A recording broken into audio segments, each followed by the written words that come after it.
All right, so maybe that in memoriam was a bit premature. The iPod line lives on, and it just got an update with the iPod Touch, but that update feels more like a lifeline than new life breathed into the product.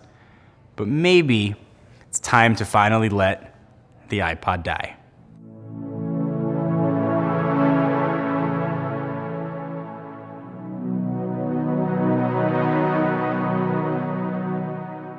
Historically, Apple's had no problem being their own executioner. They've axed tons of products in the past. We've seen their wireless router business go away. The Cube, the Lisa, we've seen a ton of products that have sort of gotten the axe, and Apple generally knows when it's time to say goodbye.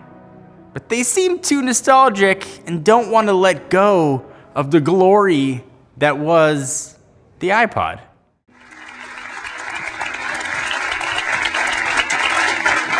So, this amazing little device holds 1,000 songs, and it goes right in my pocket. 2001 was a crazy time for consumer electronics. Categories weren't as mature as they are now, and products were constantly changing and innovating. And it was also the year that we got the original iPod. And some of you may not have been around for that and seen what it meant to not just the music market, but this whole consumer electronics market at the time. But it was a groundbreaking and paradigm-shifting product. But it was still super weird.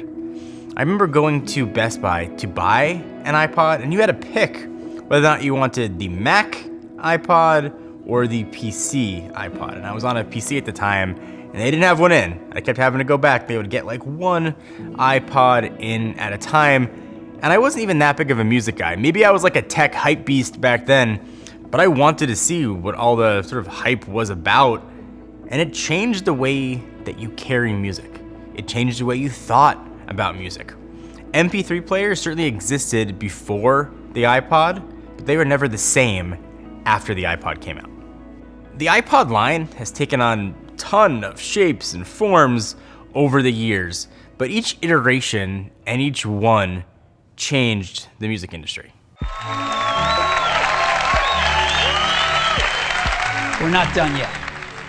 And people have been asking us and wondering, when are we going to bring this technology to an iPod? Well, the answer to that question is we're going to do it today, and this is what the product looks like. So prior to 2007 and the iPhone introduction, like the iPod was the jam. That was what you had and what you carried if you wanted to have a lot of songs in your pocket. But then 2007 came around and iPhone was introduced, and it seemed like a week after the iPhone came out, there were rumors of something else that Apple was working on. Sort of an iPod that was focused for video and meant for video. And remember when the iPhone first came out, that was pre-App Store. There was just web apps out there. So the idea of a fully functioning sort of app store where you could download third-party apps wasn't even formed yet. But the thought of something to let you watch video easily as you could on your iPhone, something that started to take off. And there was a lot of reason back then for an iPod Touch. Either you couldn't afford an iPhone, you wanted the best features of the iPhone, but you're still locked into a contract. Remember, 2-year contracts or longer, depending on where you lived, were really commonplace back then. People weren't trading phones every 6 months or a year. You got access to what was going to be the burgeoning Apple ecosystem. You got sort of the best things the iPhone could offer without some of the worst. The original iPhone was just 3G. It wasn't that good doing any sort of browsing on, so assuming you had Wi-Fi, you essentially had an iPhone. When the iPod Touch came out, it made all the sense in the world, but seeming like all technology, the world changed, and the iPod Touch didn't really change with it.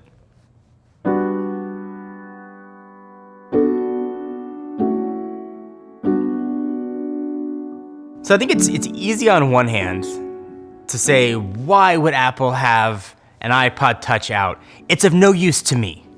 But that's not necessarily a whole picture of it. The other side of that coin is there are people that still want what the iPod Touch has to offer. Maybe they're running an Android phone, they still want access to iOS apps, they want to AirPlay something to their Apple TV. I'm a parent, my kids are a bit younger, but I know for parents that want to give their kids a device, but perhaps one that doesn't have a cellular connection, it's an amazing way to go. You can let them play games, you can still supervise what they're doing, and when out of the house and they're not on Wi-Fi, presumably they're not sort of getting into trouble or doing things they shouldn't be doing with a cellular connection. So I can see both sides of the argument. I have a hard time justifying necessarily the cost of the iPod Touch. I think the same use could be had from maybe an older generation iPhone without a SIM card into it. But I can understand why people would want an iPod Touch. To talk about the iPod line is also to talk about the death of the iPod line, on how the other models, the Classic, the Nano, the Mini, have all been dead and killed. And in 2019, there's one lone survivor. There's the record player, there's a cassette of Apple's lineup, the iPod Touch. And oddly, middle of 2019, it got sort of an update. It's now running a processor from the iPhone 7. It still doesn't have Face ID, doesn't have Touch ID, it's got a potato camera up front. The purpose for the iPod Touch is difficult to understand now. So between 2007 to now, and this is being filmed in 2019, it's only 12 years. Not a huge amount of time, but like 17 lifetimes when it comes to consumer electronics. What the iPod Touch was then has no use right now.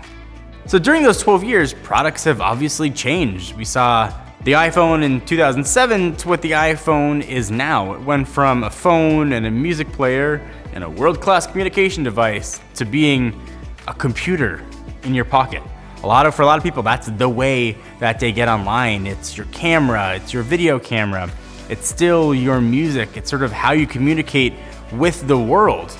Laptops have changed. They went from sort of giant, underpowered, clunky devices to thinner, powerful devices with surprisingly long battery life. The tablet market has matured to things that people are actually using. So the iPod Touch was really the iPhone minus a cellular plan at a lower price point. And now that's kind of what you get with an iPad. There are iPads at varying price points, most of which are lower than the current flagship iPhones. You're getting access to Apple's ecosystem, and you're getting the best that Apple has to offer without paying those flagship prices. All those things that the iPod Touch at one point was and was supposed to be. If you watch my videos, I don't generally shy away from sharing my opinions for how outlandish they might be. In this case, I don't see a reason for the iPod Touch line to continue. And I feel like maybe I'm turning my back on an old friend, but it doesn't make much sense in this market. There are other ways, inexpensive ways, to get into that Apple ecosystem. Buy a used product, buy a tablet, buy an old generation iPhone. There are a lot of ways to get the same things you get from an iPod Touch for not only less money, but oftentimes better specs. You can get an iPhone that's 3 generations old and still has Touch ID, a feature you don't have on your iPod Touch. You still have to have a PIN if you want to secure that device. That is crazy nowadays. So the iPod Touch, for me, should be what it was when it first came out. It was the iPhone at the time without the cellular. Make it that now.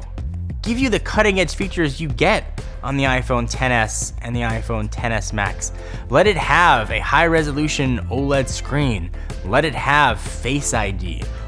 Give it all these amazing things that you get with the current gen iPhone without the cellular. And that's a reason people could buy it. Maybe you're on Wi-Fi all the time, you want to rely on FaceTime for making calls, and you want those features at a lower price point. That's a reason I could see people buying the iPod Touch. If the iPod is going to stick around, it should be and needs to be the best audio experience on the market. And the argument could be made too, it could benefit from maybe an always-on internet connection, or maybe you add for a few bucks a month to your cellular plan. You could send maps to it. It could be your navigation device when you're in the car. You could always have your music be sort of streamed onto that even if you're not at home. There's a lot of things the iPod Touch could be. There's a lot of potential for the iPod Touch. Just Apple's choosing to not tap into any of it. So I've been waxing nostalgic on the iPod line and talked about what the iPod Touch could be and should be if Apple wanted to keep it around. Everything has a time, everything has a place, everything had a glory days, and those flagship days of the iPod line have come and gone. And keeping the name around and giving it mediocre specs and mediocre experience is like a disservice to the legacy that was the iPod. To Apple, it's time to let it go.